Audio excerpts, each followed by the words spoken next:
With just a couple weeks left before BYU officially joins the Big 12 and leaves Independence behind, we are going to take a look back at the top 10 most memorable plays of BYU's Independence era.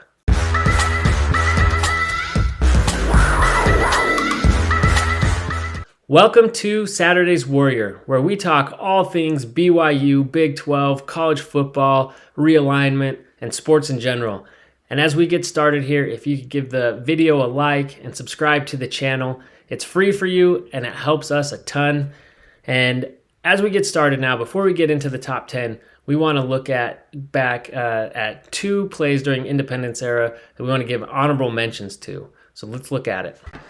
Our first honorable mention goes to Kalani Sitake with these timeouts here.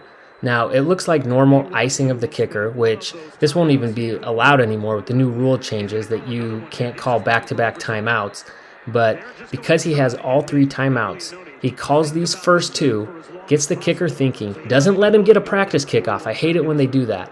So he hasn't had practice. They're sitting here. He's going over there like he's going to call a third one. He's kind of lulled the team into sleep, and then he backs off.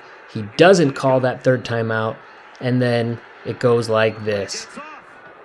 And it's wide, and BYU goes into number 6 Wisconsin and defeats them in their house. Doesn't matter that, they didn't live up to the billing that year. They were only 8-5. BYU went in there after being manhandled by them in 2017 in Provo and defeated them straight up. Our second honorable mention here goes to The Rock and all the fans at Lavelle Edwards Stadium that got so loud they had ASU's offense all out of sorts.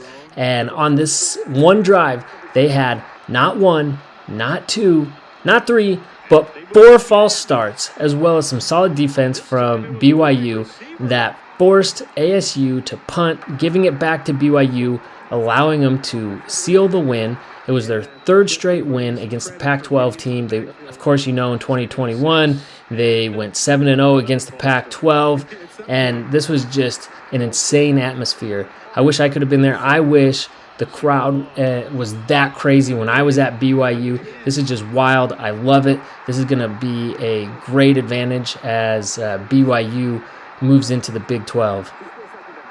The 10th most memorable play on our list comes from a year that, ironically, we'd all like to forget. Oh, most chiefly among them, that player from San Jose State. That hit from El Bakri was just incredible. To quote our late and great John Madden, he's going to feel that one tomorrow. Pretty sure he's still laying on the field there today. So, bad year, great play. Number 9 on our list is the play so memorable that it got its own documentary. I think it's time we talked about it. Talked about 4th and 19. This is Johnny Linehan on a designed fake punt from the back of our own end zone, 4th and 19. Boise sniffs it out immediately. And it looks like they're right on the doorstep, ready to score. But you see here the celebration after the stop gets them a penalty. BYU's defense is able to hold and force them to a field goal attempt, which you see they miss wide here, and BYU actually earns yards on this sequence. Number 8 on our list feels like it should be higher because Kyle Van Noy just absolutely owned this game. But since we're only ranking plays as an individual play, this was certainly memorable, certainly sums up his night. It was his first of 2 touchdowns, and just absolutely, almost single-handedly won this game and owned San Diego State on a night when our offense really had nothing going. KVN, what an absolute wrecking ball, and this play was the most memorable of his night. At number 7, we've got another one against Boise State, and it will not be the last one against the Broncos on this list. It also will not be the last Hail Mary throw from Tanner Mangum. Watch him here as he chucks it downfield to the end zone with nothing but a prayer in his heart, hoping that someone comes up with it, and there it is, Juergens, the shortest guy on the field, going up, reaching up, stretching out, grabbing it, and coming down for it. You gotta love it. I know that after 2 weeks of Mangum miracles, these Hail Marys to win the game, that the talk was, where does he fall in line with some of the greatest BYU quarterbacks of all time? Some of that was premature. Spoiler alert, he is not one of the greatest BYU quarterbacks of all time, but that does not take away from these moments in these games. And while technically a second play, we can't mention that Hail Mary without also remembering this interception from Kai Nakua to seal the win against Boise State. I remember watching this thinking, just get down, take a knee. And he would not. He runs it in for the exclamation point on top. And this is also not the only Nakua touchdown against Boise State you'll see on this list. At number 6, we have yet another freshman coming in to make a game-winning score as Jake Oldroyd trots out onto the field in his electric green shoes to kick the game-winning field goal against Arizona to seal the win for Kalani Sitake's first as head coach at BYU, and also against future Big 12 foe Arizona. Just kidding, but it was quite the victory. He will forever be known in BYU lore as Jake the Make. Number 5 on this list needs no introduction, but can simply be referred to as the Puka catch. Now, this catch will live forever in our memories, not only because of the difficulty it took to catch that ball where it was perfectly placed where no one else could get it. He's being interfered with, has to spin around, bobble it, and he pulls it in. And while it's disputed by Boise State fans, there are images that show that he caught it and it was in fact a touchdown. But this catch will also be remembered for all that it meant.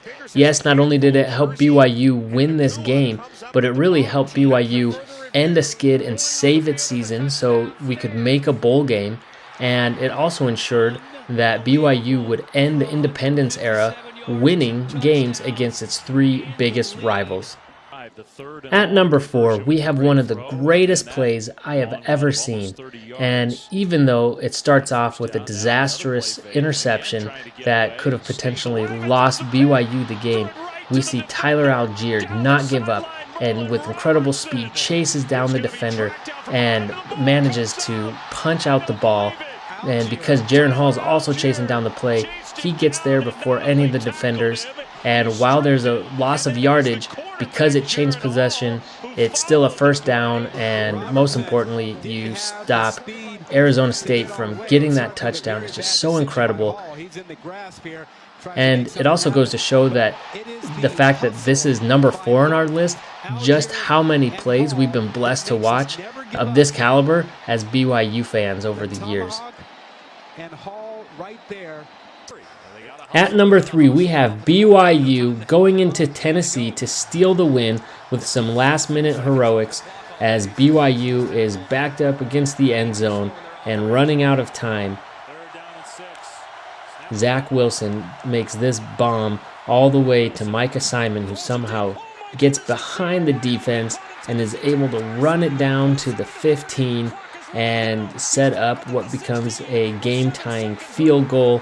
This was incredible. I was fortunate enough to be at this game.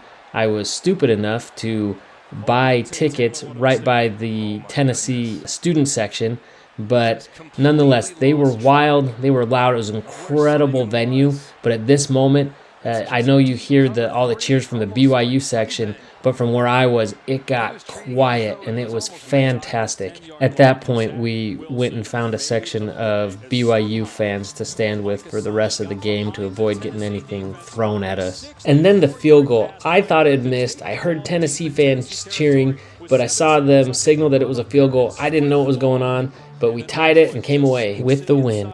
At number 2, we have what is probably the most iconic play from Taysom Hill's career as he runs through the Texas defense and over a man in for a touchdown, which ended up sparking BYU's offense, leading them to a beatdown of Texas for the second year in a row, and this time in Austin.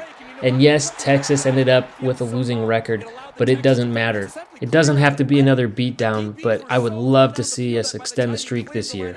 Number 1 on our list shouldn't surprise anybody. We have the Mangum Miracle. Mangum, all kinds of time.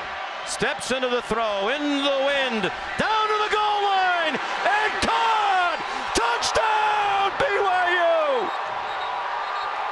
Mitch Matthews on the last play of the game. You know it's a good play when you see Broncos celebrating. You can't script an ending any better than this. You go into the house of a storied program like Nebraska, the star starting quarterback goes out injured, a freshman comes in to replace him, and it's the last second of the game, 4th down, he's throwing from midfield for this Hail Mary, and Mitch Matthews just comes down with it inside the goal line. Fantastic ending. And that is our most memorable play of BYU's Independence era. So that wraps up our top 10 most memorable plays from BYU's Independence era. Obviously, there are lots of deserving plays that got left off this list, but we had to pick the top 10 that came to our mind most readily. But let us know in the comments below what your top 10 is and which plays we missed that should have been included. We like to remember all those great plays, not just these 10. And also, we forgot to mention at the top of the video that we like to go back and pull highlights and watch highlights from the channel Snap to Tackle. One word, snap, number 2, tackle. We don't know them, but they seem to be a BYU fan because most BYU games get condensed and loaded up there. And depending on how the game went, they're usually somewhere between 10 and 30 minutes. You can go watch it. It's better than just quick highlights. You really get to feel the ebbs and the flow of the game, just really condensed down. So I recommend if you ever get a hankering to go back and watch some of these games and relive some of them as we like to do, recommend you go check out that channel. And also, please don't forget to like the video and subscribe, and we will catch you next time.